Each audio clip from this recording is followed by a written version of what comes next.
Hi, my name's Lee-Davies and welcome to Tycoon Talk. This week I'm meeting the charismatic Bryant Lu, Vice Chairman of Ronald Lu Partners, who's making a big impact through conscientious design and architecture.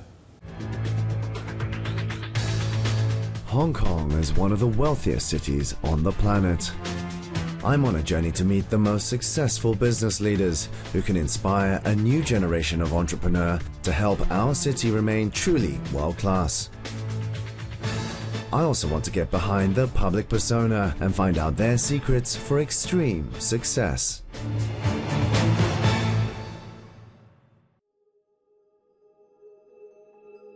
A perennial favorite of the glossy lifestyle magazines, dapper and debonair Bryant Lu could easily be mistaken for one of Hong Kong's leading actors. But Bryant's passions are form, space, environment and sustainability. He's an architect and vice chairman of one of Hong Kong's leading architectural practices, Ronald Lu Partners, a firm founded by his father in the 1970s. Bryant sees architecture as human-focused, a catalyst that can improve the lives of ordinary people, enhance the communities we live in, and ultimately contribute positively to our environment.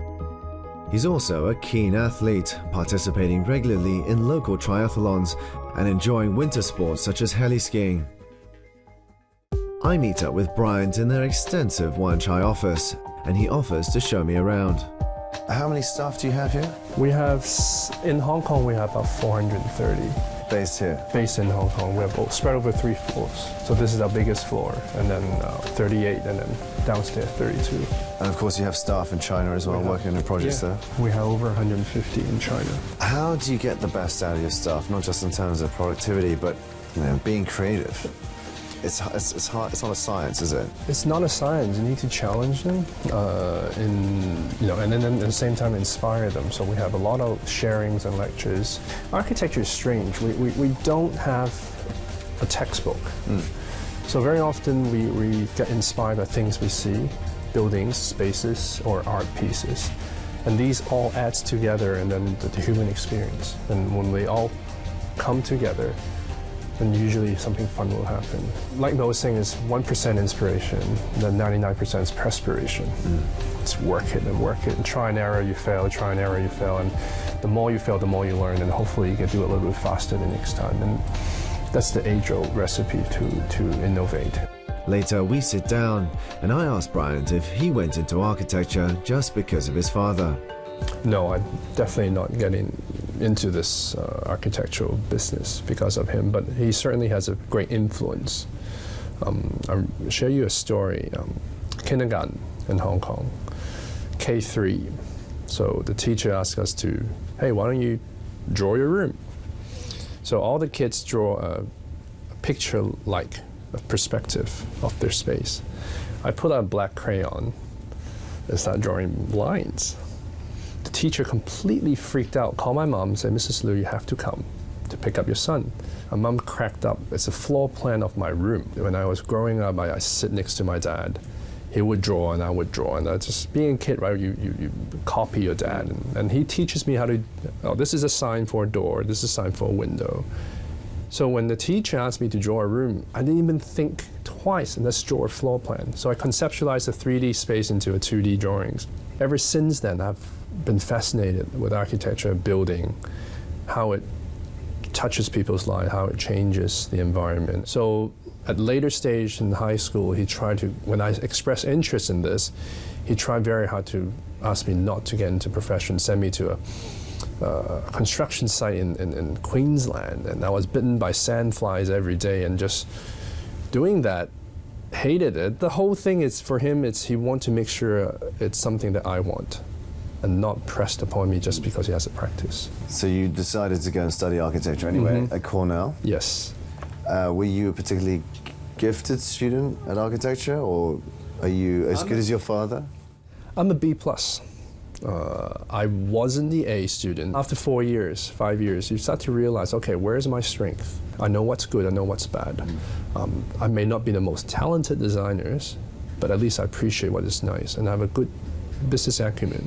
And most of the architects are very bad in running the business. So I formulated an idea very early on, is if I can create the best working environment, and good people like to work with good people, I can slowly grow the firm up, as long as this is the best place to work in town. Obviously, they need to be accountable, they've got to be good. And with all these together, then the project should be able to take care of themselves. It's a strategy that seems to have worked. When Bryant joined the firm in the year 2000, their one office in Hong Kong employed just over 100 staff, working mainly for residential clients. Today, they employ over 600 people across Hong Kong and China on a wide range of commercial, institutional, and public works projects. Bryant was educated in Hong Kong and Australia before going to Cornell to study architecture. He graduated in 1997 with a bachelor's degree in architecture. Bryant then worked at Fox & Fowle Architects in New York for 2 years before returning to the family firm in 2000. He joined the Hong Kong Institute of Architects in 2006, and a year later was admitted to the Royal Institute of British Architects. Under Bryant's guidance, Ronald Lu Partners has consistently produced award-winning work, garnering over 130 awards, including 2 major Cityscape Awards for the Ko Shan Theatre New Wing. Bryant shows me one typical project where human interaction and sustainability have played key roles in the development of a design. This is a school project in Hong Kong for VTC. And when we designed it, sustainability is our key. So how the building is opened up, how it turned, is all wind-driven. We want to make sure the maximum amount of wind can carry through the building so it lightens it. And in between, there are all these public areas, gathering space, bridge connection. So although we have 2 blocks, students here, they can mingle, they can do group project, they have discussion. The sense of community, it's key. School is really about meeting girls. And then you learn something. And then you learn something, right? Through that process. Yeah, how do you incentivize your staff to go to the extra mile to give you that competitive edge? I give you an example. When I first joined the company, everybody knows I'm the boss's son, but I want to make sure they understand I'm here to contribute and not just to be the boss's son. And one night, another team was making a submission, and they were late. So I came back at 11 at night, and I said, well, why don't I help you? So I stayed with them the whole night. And I said, I'm here to help. You need me to do coloring, I'll do coloring. You need to print, I'll print. You need me to draw, I'll draw. If I can lead by example in that sense, I think that's what inspired people. Nowadays, I'm much too old to stay overnight, but I think that sense of commitment, that sense of duty, can slowly transform their attitude. In the end of the day, our business, it's all about people. These are my investments. So some people treat people as tools. When they no longer fit, you toss. I want to believe that they are my assets. So I invest into them. They need to produce, but at the same time, I want to take care of them. So we have a win-win situation. Brian, you had a life-changing experience after you graduated from Cornell. Can you tell us a little bit about it? My parents were taking my sister for college interviews in Boston. And then it was February '98. They ran into a pretty bad traffic accident. My father fractured his C2 vertebrae. My mom fractured her hips. And my sister had a big laceration across her head, actually. They were admitted in 2 different hospitals. So I actually ended up spending a month in Boston, taking care of them. Morning seeing dad, or afternoon seeing mom, rotating. When I was helping dad, when he is completely incapacitated, and mom was completely incapacitated, they had to rely on me. I think we built a very strong bond and trust through that month and a half. And an event like that really shakes you to the core to understand what is most important in your life and how you want to live out the rest of your life. And you realize, your relationship with your parents, with the family is number one. And so you grew up quite quickly in terms of knowledge, but for maturity, you realize, hey, life is not so easy. It could have gone in a split second. So carpe diem, seize your day, really make it count. And then you need to contribute back, because when you survive something like this, you want others not to lose that. So that's also important. Although Bryant stayed and worked in New York for a further 2 years, it was clear his destiny lay in Hong Kong, with his family and with the family firm. In part 2, we're joined by Ronald Lu, Bryant's father, who talks about their working relationship and the future of architecture in Hong Kong. Then Bryant shows me around one of their more recent projects, the Ko Shan Theatre New Wing in Kowloon. And I challenged Bryant to some triathlon training in Repulse Bay.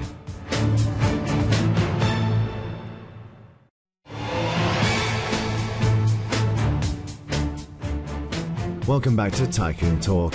I'm spending some downtime with architect Bryant Lu. He's the son of celebrated Hong Kong architect Ronald Lu.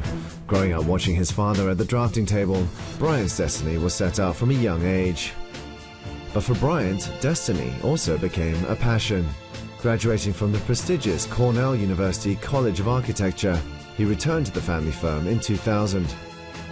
Today, Bryant is vice chairman, and the company has grown to over 600 employees, with offices in China and Hong Kong. The firm is consistently ranked among the top 10 Hong Kong architects in terms of both influence and value of projects on their books.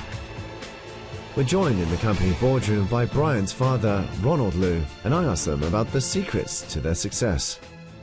Well, I think in architecture and in this business is big enough for everyone to play a part.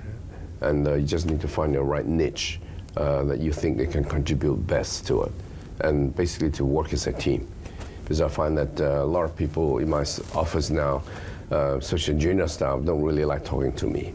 Because when they ask me something, if I say no, then it's dead. So they prefer to talk to Bryant, which is good. Because this adds another dimensional channel of communication that we can talk over things.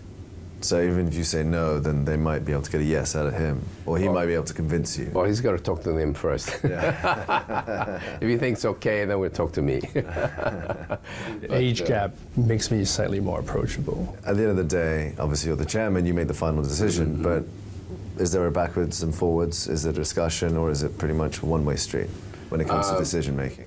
I think very much with discussion, because we all see things differently. And it's good to share that views and through balance and make sure we find the right solution.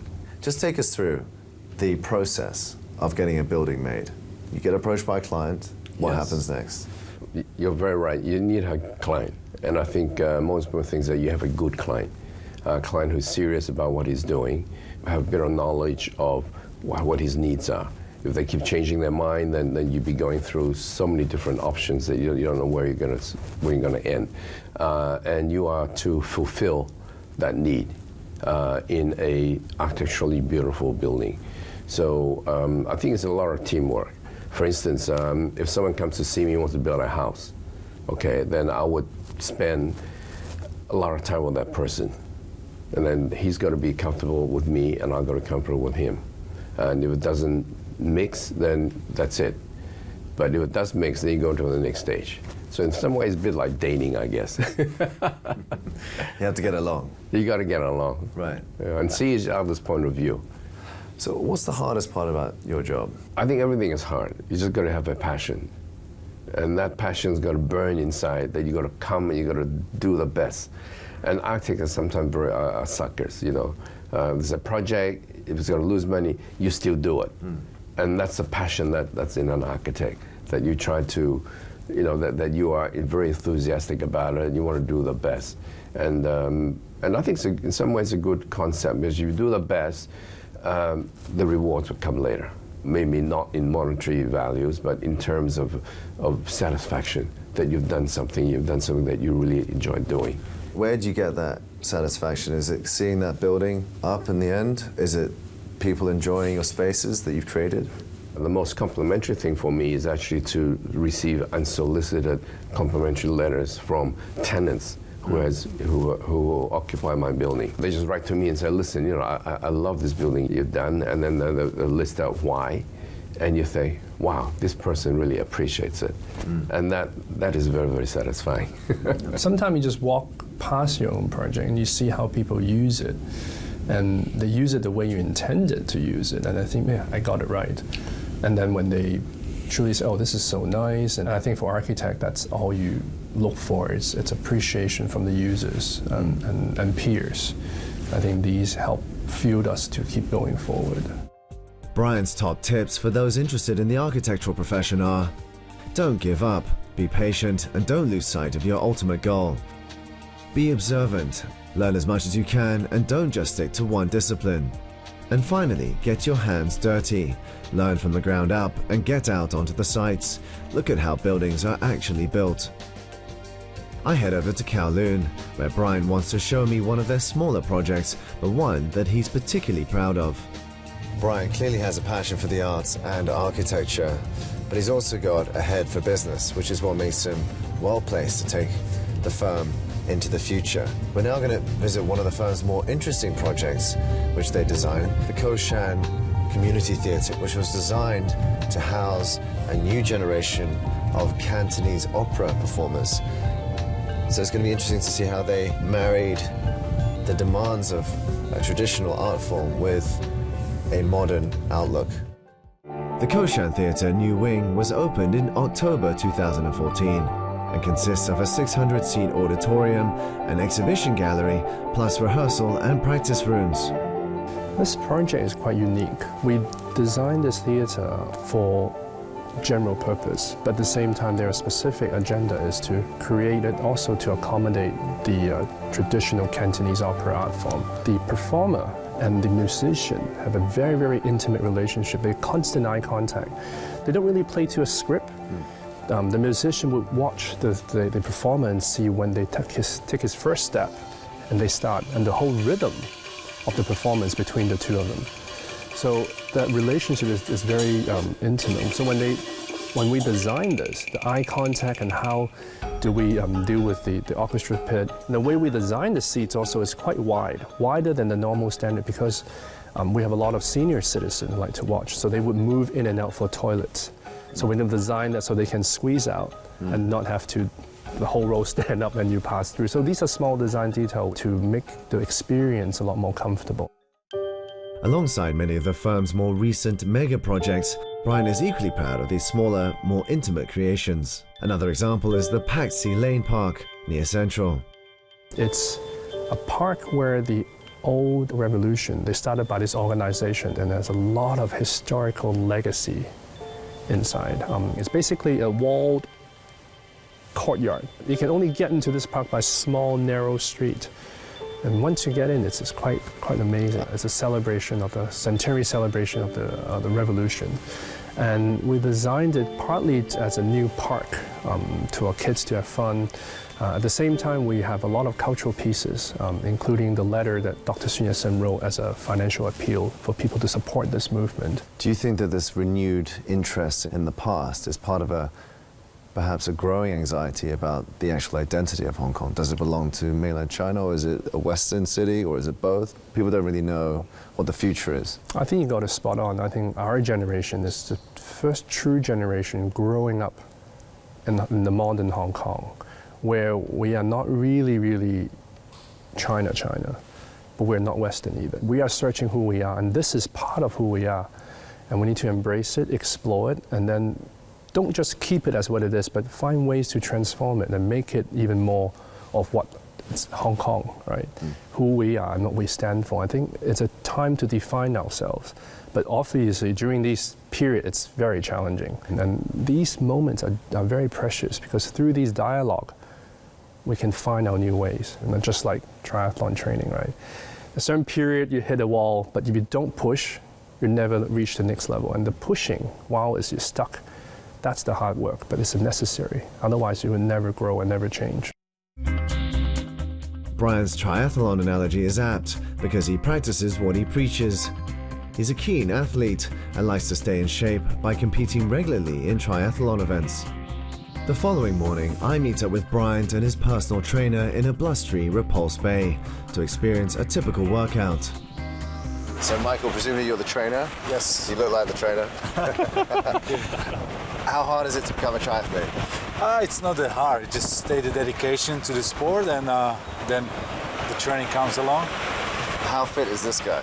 He's very fit. He's getting he's there, improving. Yeah. Is he a natural? Big steps. Is he a natural born athlete? He's a natural born athlete. Do you think I can keep up with him? You're gonna have a hard time, but you can try. Well, let's give it a go.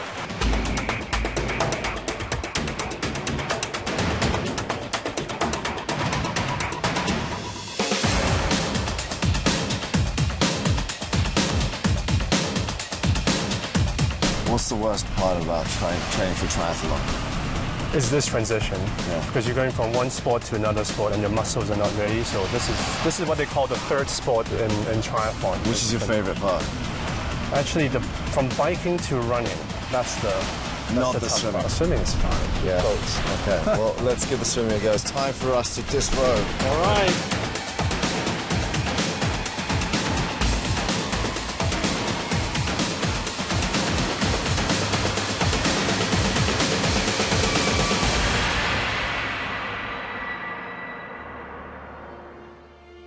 While Bryant's destiny may have been influenced at an early age by his father, he's forged his own unique path in the company, not just through hard work and determination, but also through empathy and compassion. Architecture may not be the most lucrative profession, but it is one, according to Bryant at least, that can make a difference to our everyday lives. It's this humanistic and conscientious approach that sets Bryant apart and marks him out as one of the next generation business leaders building the future.